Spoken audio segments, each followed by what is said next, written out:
Hey there again, everyone. Once again, this is Hannah, and today is the 2nd of January. This is the last topic that we will be having for today. What I'm showing you is a series of video, by the way, and I am posting one grammar rule every single day. So now, let's talk about indefinite pronoun. Okay? Indefinite pronoun, it means to say pronouns that are not exact. We have different types of pronouns, right? We have personal pronouns, Ҷонишинҳои шахсӣ, личные местоимения, I, you, we, they, he, she, it. Indefinite pronouns, it's sure. I, it is sure that it's me. You, it's sure that it's you. We, it's sure that it's us. He, it's sure that it's this boy. She, it is sure that this is the girl. It is sure that an animal or a thing. So, the same role plays with possessive adjectives, what else? Possessive pronouns and others. Stop what you are doing and listen. You are disturbing me with your actions, okay? We also have object pronouns. Object pronouns, I love you. It's exact that I love you.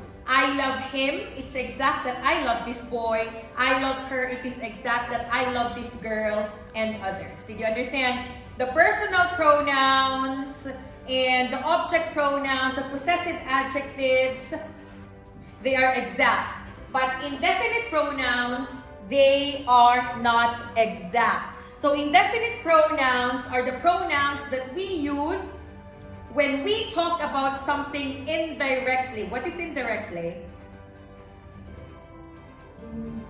Nye, pri, mi. Directly is primoy. Indirectly is? Very good. So, indefinite pronouns describe people or things without saying who exactly this person is or without saying what this thing is. Example, I love you. Who loves me? I love you. If example, Mr. M told me I love you, who loves me? Mr. M. And who does Mr. M loves? You understand? So it is exact. But indefinite pronouns, somebody loves me. This somebody, is it exact? Do you know who this somebody is? No. Did you understand? Okay, so indefinite pronouns, we don't know exactly who or what or where. And I have made this table here. Look at the board. I have here 100% positive, 50-50% positive, 50-50% negative, and 0%. Okay? And I divided it into person, place, or thing so that it's easier for you to visualize or to see it. For person, if 100% kasayit sa or connected to this person, we say everyone and everybody. 50-50%, but on the positive note or on the positive side, we use someone and somebody. Can you remember some and any? We use some for positive and any for negative. 50-50% negative, we use any because any for negative. We use anyone and anybody. And 0, 100% it's negative for no one and nobody. Example, smatri. Everyone likes, let's say, everyone likes Osh, everybody likes Osh. 100% of the population like Osh. Understood? 50-50% positive side, someone loves Osh, somebody loves Osh. 50-50% negative side, anyone loves Osh here? Or does anyone love Osh here? Does anybody love Osh here? Or does anyone loves Osh here? Does anybody loves Osh here? You understand? Next, 0% bakshe, nikto nilubit. Nobody loves, okay? No one loves Osh. Nobody loves Osh. Now, let's go to the place. when we talk about the place and it's 100% happening in that place, we say everywhere. If it is 50-50%, but on the positive side, it's happening there, we use somewhere.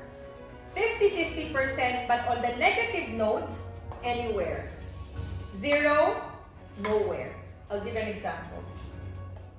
Everywhere I go, I feel happy this day. Somewhere in my hometown is a place that I blah blah blah blah blah blah. I didn't see you anywhere. Nowhere. You are nowhere to be found. Everything, 100%. I like everything. I love everything. He likes everything. I like something sweet. I love something sweet. I want to eat something sweet right now. I don't like anything here. I don't see anything here. Nothing. I like nothing. I hate nothing. Put this in mind, okay? Nothing, you can never use it with negative. I never eat nothing. Nami siya ka. Again, with nothing, it's already negative, right? You cannot use didn't. You cannot use don't. You cannot use never. Why? It's already negative. So, your verb or the other supporting words should be neutral. Look. I see nothing. This is the right thing to say. Why? See is positive. Understood? I didn't see nothing wrong. Again, yan yung subod division. I saw nothing. You are nowhere to be found. Okay? You cannot say, I didn't see you nowhere. Did you understand? I see you nowhere, or you are nowhere to be found.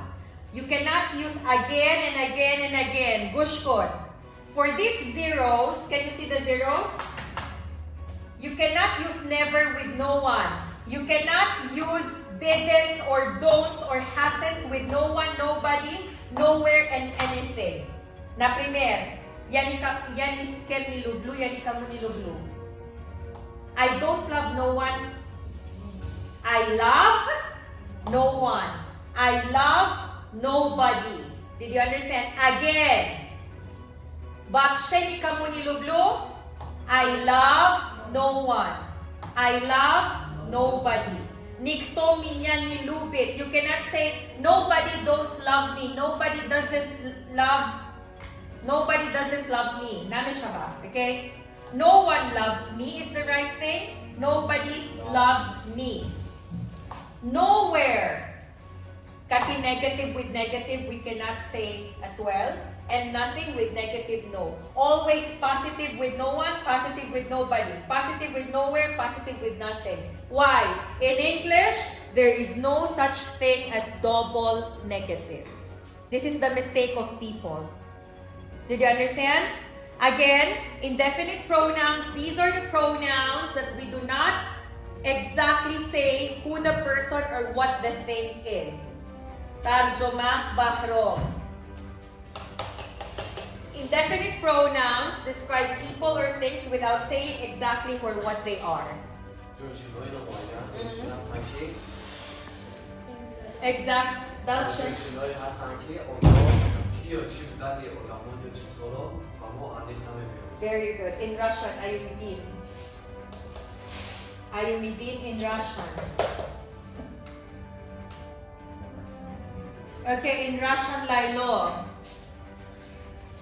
Описывает людей или вещей без сказывания, кто или что они в настоящем или на самом деле. Very good. Louder, Faizigul. Read. Everyone in Russian and Tajik. Everyone, все каждый, хама. Everybody, все каждый, все три хама. Very good. Stand up, Malika. Someone and somebody. Someone, кто-то, кто-нибудь, кто-либо, касе. Somebody. Кое-кто, кто-то, кассе. Very good. Iftikor, anyone and anybody. Anyone, кто-нибудь, кто-либо, кассе. Anybody, yeah, don't cast, Very good. Next, Ayumidin, no one and nobody. Miyadi, Nikto. Hedgekas. Next, Lailo, everywhere. Everywhere. Hamajo. Babsiodov is there. Dalhamajo. Somewhere. Где-то, где-нибудь. Где-нибудь, куда-то, куда-нибудь. Дарджо. Дарджое, ким-джо. Anywhere. В любом месте, дархамаджо. Nowhere. Nigde. Хеджо. Very good. Everything say хамачи, something что-то чизе, anything что-либо чизе, nothing ничего тавого, hedge cheese. Did you understand? I'll give you 5 minutes, you memorize it, and I will be asking you one by one. Thank you so much for watching, and you do have a great day.